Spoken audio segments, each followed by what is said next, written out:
India. We're going to be looking at like a snapshot of the country, like late 2024 as it's getting ready for a big year, 2025. And our source for this is, it's kind of cool actually, the 117th episode of Man Ki Baat, which is Prime Minister Narendra Modi's monthly radio address, broadcast on December 29th. So it's kind of like getting a personal tour from the Prime Minister himself. Yeah, and it's interesting because this isn't like your typical political speech. This radio address really gives us a window into India's priorities and what they're kind of aspiring to as they head into 2025. So let's jump into it. One of the first things that jumps out is a pretty big milestone. India is getting ready to celebrate the 75th anniversary of its constitution on January 26th. That's 75 years for a constitution. That's saying something. It really is. It says a lot about the Constitution's ability to adapt and stay relevant over all these years. And to mark this occasion, they've actually created a dedicated website, constitution75.com. It's designed to engage citizens in a really meaningful way. Yeah, and they're really going all out to make it interactive. You can explore the preamble in tons of different languages. You can even upload videos, sharing your thoughts on the Constitution, or you can find answers to any constitutional questions you might have.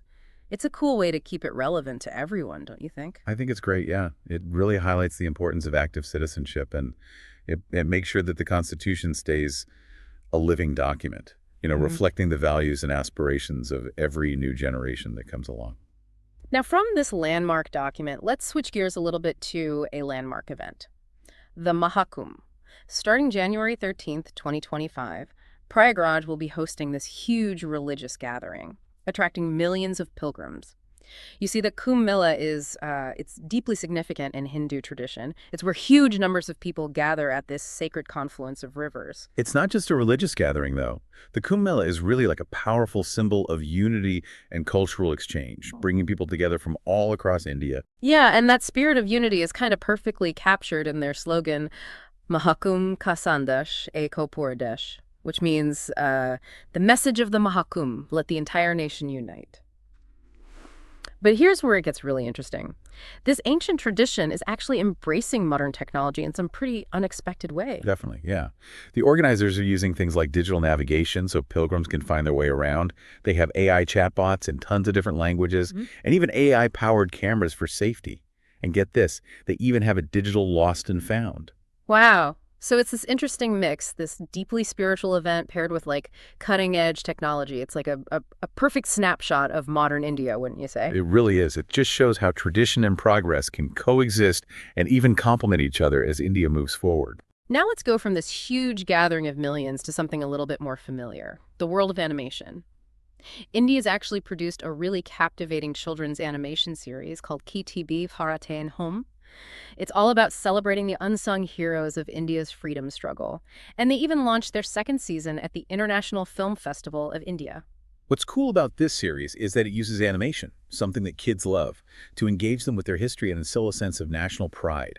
And it actually ties in really well with the larger Ek Bharat Shrestha Bharat initiative, which means One India, Great India. It really emphasizes cultural unity and celebrates the amazing diversity of India's heritage. Speaking of celebrating cultural icons, 2024 actually marked the centenaries of some true legends of Indian cinema: Raj Kapoor, Mohammed Rafi, Akini Nageswara Rao, and Tapan Singha.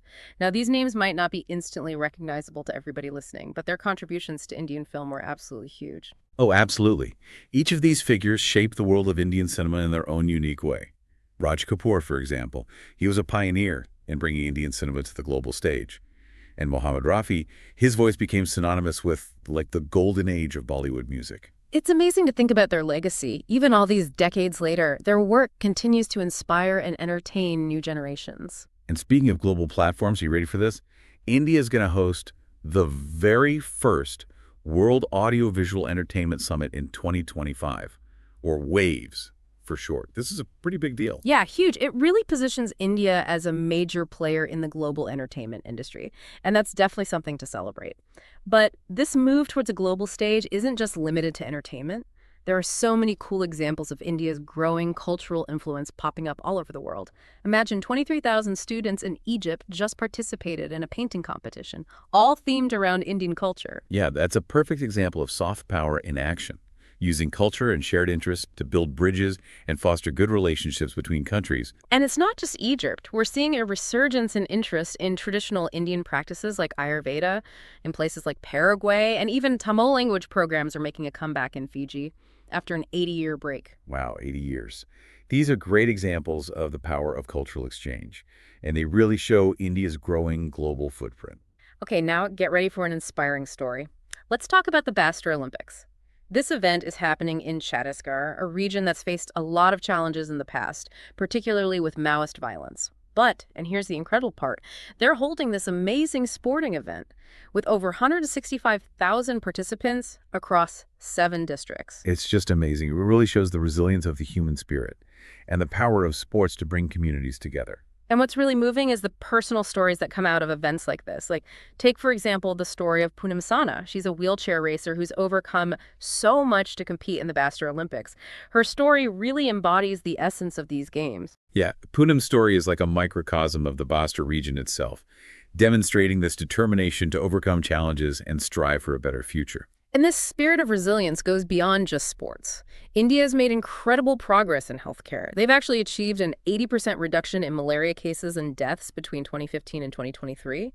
And initiatives like the Ayushman Bharat Yojana are making timely cancer treatment accessible to so many people. It's really transforming lives. Yeah, these achievements really highlight the importance of being proactive when it comes to healthcare, focusing on awareness, early action, and making sure everyone has access to quality medical care. It's not just healthcare, though. India's agricultural sector is also experiencing this, surge of innovation. There's this remarkable vegetable revolution happening in Kalahandi, Odisha, driven by the hard work and ingenuity of local farmers. What's interesting about this is the emphasis on collective action. Farmer-producer organizations, modern farming techniques, and just a strong sense of community. They're all playing a key role in this transformation. It really shows what people can achieve when they work together. It's incredible. Yeah, it's really inspiring to see these farmers proving that even in the most unexpected places, you can find innovation transforming lives. It's a testament to, just human ingenuity and determination. It's amazing to see such positive changes happening all across India as we kind of dig deeper into Prime Minister Modi's Man Ki Baat address. We see this theme that really resonates, the power of individual stories and how sharing these stories of, success and resilience can really inspire others and create a ripple effect of change. That's true. It's amazing how one person's story can have such a huge impact. It's like planting a seed that takes root and grows into something so much bigger. When people see others overcoming challenges and achieving their goals, it gives them hope and motivates them to do the same. Exactly. Like that saying, each one, teach one. And Prime Minister Modi really brings this concept to life with some great examples in his address. One that really caught my attention was the story about this group of women in rural Rajasthan who started a small business making handicrafts. It's incredible how something that starts so small, like with a simple idea and a lot of hard work, can become something really impactful. And it's not just about economic empowerment for these women. It's about the positive effect it has on their whole community. Absolutely. And it's not just economic empowerment. Prime Minister Modi also talks about the importance of social change and the role of education in, really driving progress. He mentions this program that's providing free education to girls from underprivileged backgrounds. It's such an important step towards creating a more equal society, wouldn't you say? It is. It really is. Investing in education, especially for girls, is one of the best ways to break the cycle of poverty and create a society that's more just and inclusive. It's about giving everyone a chance to reach their full potential no matter where they come from. And Prime Minister Modi makes it very clear that this is a huge priority for India. That's really encouraging to hear. He also emphasizes the importance of preserving India's rich cultural heritage and traditions. There's this really interesting part where he talks about a group of young people who are working to revive traditional art forms that were almost lost. That's so important. In a world that's constantly changing and becoming more modern, it's vital to hold on to the traditions and values that make a culture unique. Those traditions are the threads that create the fabric of a nation's identity. Right. And Prime Minister Modi says preserving culture shouldn't just be about museums and textbooks. It's about finding ways to keep those traditions alive in everyday life, making them relevant to younger generations. Exactly. It's about finding creative ways to connect tradition with modern life. and making sure it keeps evolving and thriving. And he gives some really inspiring examples of how this is already happening. Like he talks about these musicians who are blending traditional Indian instruments with modern music, creating this really cool fusion that's both innovative and captivating. It's such a great example of how tradition can inspire innovation and lead to something totally new and exciting. He also mentions these fashion designers who are incorporating traditional textiles and embroidery into their modern designs. It's amazing to see how these age-old techniques are being given new life in today's world. It shows how dynamic Indian culture is. It's able to adapt and evolve while still staying true to its roots. It's that theme of, embracing modernity while honoring tradition. It seems to be woven throughout Prime Minister Modi's whole address. Yeah, definitely. And a theme that really connects with the Indian people. There's this feeling of pride in their heritage, a desire to share it with the world and show that it's still alive and well in the 21st century. And that leads us to another key takeaway from his speech: India's growing role on the world stage. He talks about how India is becoming a leader in all these different fields, from technology to renewable energy. It's really exciting to see India taking on this leadership role and making its mark on the world. It's not just about economic power or technological advancements either. Prime Minister Modi talks about the importance of soft power, using India's culture and diplomacy to promote peace and cooperation around the world. That's a really important point. He actually gives some really compelling examples of India's humanitarian aid efforts in countries hit by disasters. He also discusses India's role in mediating conflicts and helping countries talk to each other and find common ground. It's clear that India is becoming much more active in global affairs and using its influence to make a positive impact. It's about being a responsible global citizen Ah. and contributing to a world that's more just and fair. And this is something Prime Minister Modi clearly sees as vital for India's future. So far, we've covered a lot. From inspiring stories to India's expanding role in the world, there's this sense of optimism and momentum, wouldn't you say? Definitely, absolutely. It feels like India is on the cusp of something really remarkable, ready to make a real difference in the world. It's a really exciting time to be witnessing India's journey towards a brighter future. But, like any nation going through such rapid change, there are going to be some bumps along the way. That's a great point. While Prime Minister Modi's address focuses on the positive developments and the progress, it's important to remember that India faces its share of challenges and complexities. Exactly. In the next part of our deep dive, we'll explore some of those challenges and how India is trying to overcome them. We'll dig into some of the issues that Prime Minister Modi addresses to give you a more complete picture of India's journey. We're back for the final part of our deep dive into India's 2025 vision.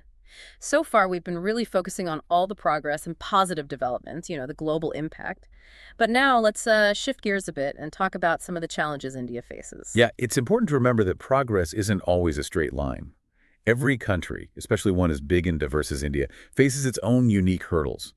And Prime Minister Modi, he acknowledges these challenges in his address. And he really doesn't shy away from the tough topics. He actually tackles them head on, emphasizing that it takes everyone working together, a problem-solving mindset, to overcome them. It's good to see that kind of transparency, that willingness to address these issues. One of the biggest challenges he talks about is economic inequality. Even with all of India's incredible economic growth in recent years, there's still a big gap between the rich and the poor. And that disparity, it's a real threat to the country's social fabric, its long-term stability. It's definitely a concern, and not just about fairness either. It's about making sure everyone has the opportunity to benefit from economic progress, to thrive. Exactly. Prime Minister Modi talks about the need for inclusive growth, making sure the benefits reach everyone. He mentions initiatives to create more jobs, help people start businesses, and provide support for the most vulnerable. All important steps in the right direction. He also talks about education and skills development, how important they are for giving people the tools they need to succeed in a world that's changing so fast. Right. It's about empowering people, giving them the knowledge and the skills to participate in the modern economy. And then, of course, there's climate change, another pressing challenge that Prime Minister Modi addresses. Like many countries, India is dealing with the impact of rising temperatures, extreme weather events, and dwindling resources. It's a global problem that needs a global solution. But it's encouraging to see that he's taking it so seriously. He talks about India's commitment to renewable energy, sustainable development, protecting the environment. He highlights things like the International Solar Alliance, which India co-founded to promote solar energy worldwide. And he talks about their goals for reducing carbon emissions. Yeah, and he stresses how important individual actions are, encouraging people to make eco-friendly choices in their everyday lives. It's that whole idea of shared responsibility. We all have a part to play. Exactly. It's about creating a culture of sustainability, where individuals and communities work together to protect the environment for now and for the future. And it's not just the environment.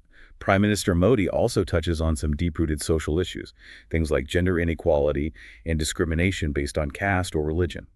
These are really complex issues that need a multi-pronged approach. It's about legal reforms, awareness campaigns, and empowering marginalized communities through education and economic opportunity. Yeah, it's about building a society that's truly just and equal, where everyone, no matter their background or beliefs, has the same opportunities and is treated with dignity and respect.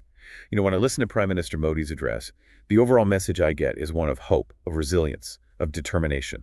Definitely. There's this real sense of optimism, a belief that India is on the right track and that the future is bright. Even with all the obstacles, that feeling shines through. It's a powerful message, not just for the people of India, but for the whole world. A message that anyone who believes in the power of human spirit and working together can relate to. I think that's a great note to end on. We've covered a lot in this deep dive. We've explored a nation that's vibrant, complex, facing challenges, but also full of innovation and determination. It's a nation that's embracing progress while honoring its traditions. A nation that's ancient and modern at the same time. And above all, a nation full of hope for the future. And that hope is rooted in the countless stories of resilience, innovation, and determination that we see unfolding across India every day. It's those stories that capture the true spirit of India. And as you go about your day, we encourage you to look for those stories around you. The small acts of courage, the unsung heroes, the quiet revolutions happening in your own communities. Because it's often in those little details that we find the most profound truths and the greatest inspiration.